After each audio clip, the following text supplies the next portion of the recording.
গরম থেকে আজকে মিলবে স্বস্তি। ঝেঁপে বৃষ্টির সম্ভাবনা একাধিক জেলায়।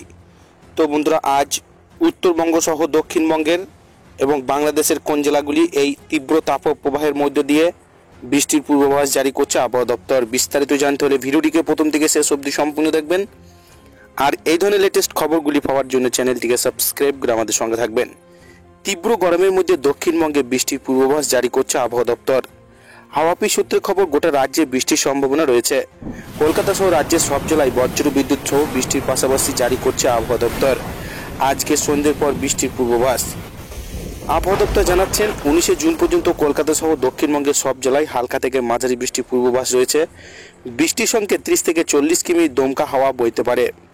আজ সন্ধ্যার দিকে 2 চব্বিশ পরগনা, 2 মেদিনীপুর, নদিয়া, পুরুলিয়া, বাঁকুড়া, ঝাড়গ্রামে বিক্ষিপ্ত বৃষ্টির পূর্বাভাস রয়েছে। বৃষ্টির সম্ভাবনা উত্তরবঙ্গে একাধিক জেলাতেও। আবহাওয়া দপ্তর জানিয়েছে, আগামী দুদিন গাঙ্গেয় পশ্চিমবঙ্গের জেলাগুলিতে তাপমাত্রা কোনো হেরফের হবে না। তারপরে 3 দিনে 4 ডিগ্রি সেলসিয়াস তাপমাত্রা কমার পূর্বাভাস।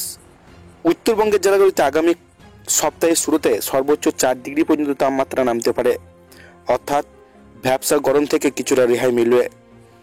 দক্ষিণবঙ্গে বুধবার পর্যন্ত ঝোড়ো হওয়ার সঙ্গে বজ্রবিদ্যুৎ সহ বৃষ্টি হতে পারে। আগামীকাল অধিক বৃষ্টির সম্ভাবনা উত্তর দক্ষিণ 24 পরগনা, পূর্ব পশ্চিম মেদিনীপুর, বীরভূম, মুর্শিদাবাদ এবং নদিয়ায়। এছাড়া গোটা দক্ষিণবঙ্গে বজ্রবিদ্যুৎ সহ বিক্ষিপ্ত বৃষ্টি হতে পারে।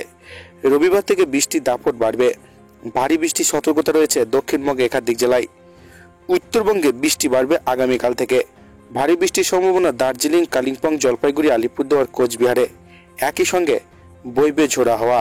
আজ রাতে উত্তরবঙ্গে উপরের দিকে জেলাগুলিতে বিক্ষিপ্ত হালকা থেকে মাঝারি বৃষ্টি হওয়ার সম্ভাবনা রয়েছে। তো বন্ধুরা, এই ছিল আজকের আবহাওয়া দপ্তর থেকে পাওয়া লেটেস্ট ট্রেন্ডিং খবর।